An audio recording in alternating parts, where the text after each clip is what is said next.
గురించి ఆధ్యాత్మికంగా చేస్తున్నాను.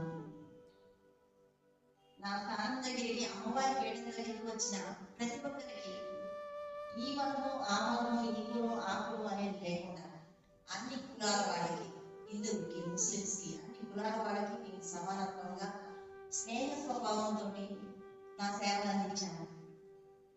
ఇప్పుడు 3వ జైలు సమ్మేళనానికి హైదరాబాద్ వెళ్ళడం జరిగింది.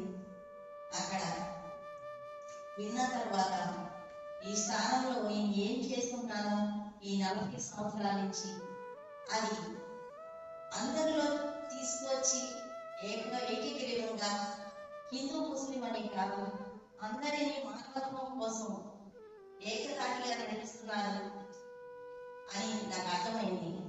అందుకే నేను ఈ జై హో భారత్ మీటింగ్కి వెళ్ళిన తర్వాత నుంచి కూడా నేను అన్ని విధాలుగా కూడా ఈ స్థానంలో ముందుకు వెళ్ళాలని కోరుకున్నాను. అందరూ స్నేహ స్వభావంగా అనేది ముందు ఉండాలి.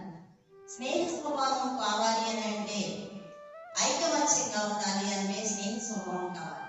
స్నేహ స్వభావంగా ఉండాలి అంటే కులమత భేదాలన్నీ మర్చిపోయి మానవత్వం అనేది కావాలి. మానవత్వంతో ముందుకు వెళ్ళాలి అనేది నా అభిప్రాయం. స్నేహ స్వభావంతో అందరూ కలిసి ఉండాలన్నది కూడా నా ఉద్దేశం. అదేవిధంగా హిందువులు ముస్లింలు పోరాటాలు ఇవి అవి అనే విషయం కాకుండా ప్రతి ఒక్కరిలో కూడా మానవత్వం అనేది ముందుకు ఉండి స్నేహ స్వభావంగా ఉండి ముందుకు నడుస్తూ మన ప్రకవాళ్ళతోనే కాదు మనతో 10 మందిని చేర్చి స్నేహంగా ఉండి ఈ కులమత భేదాలన్నీ మర్చిపోయి ఏకగ్రీవంగా ఉండాలనేది నేను అనుకుంటున్నాను. ఈ విధంగా ముందుకు వెళ్ళి ఈ సంస్థని ముందుకు నడిపించాలి అంటే ఒక్కొక్కరు 10 మందిగా ఒక్కొక్క రీతిగా కలిసిమెలిసి ఉండి ఈ హిందూ ముస్లిం క్రిస్టియన్ అనే సమస్య లేకుండా అందరూ స్నేహస్వభావంగా ఉండాలని మిత్రులందరికీ కోరుకుంటున్నాను. జై హో భారత్, జై హో భారత్, జై హో భారత్. మా మతాలతో రానివ్వమని ఒకరి దుఃఖాన్ని మరొకరం స్వీకరిస్తామని దాన్ని తొలగించుకోవడంలో ఒకరినొకరం తోడ్పడతామని ఒకరి మతాన్ని మత విశ్వాసాలను మరొకరం గౌరవిస్తామని ఒకరి మత కార్యక్రమాలకు మరొకరం అడ్డు తొలగబోమని ప్రకటిస్తున్నాము.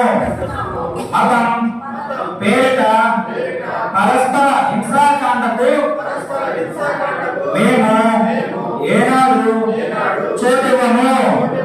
జై భారత్, జై భారత్, జై భారత్, జై హో, జై హో, జై హో, జై హో, జై హో, జై హో, జై హో, ఒక హిందుస్థానీ జై భారత్, జై భారత్.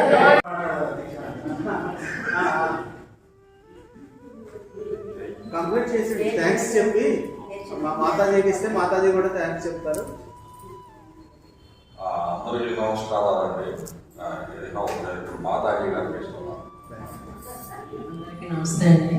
నాకు ఇచ్చిన బాధ్యతని 100% నిర్వర్తిస్తాను. అందుకు సభాముఖంగా నేను తెలియజేస్తున్నాను. థ్యాంక్ యూ అండి. Thank you. మనం ఇప్పుడు రజాక్ గారి నాయకులు మేము చిన్న సత్కారం చేయాలనుకుంటున్నాం.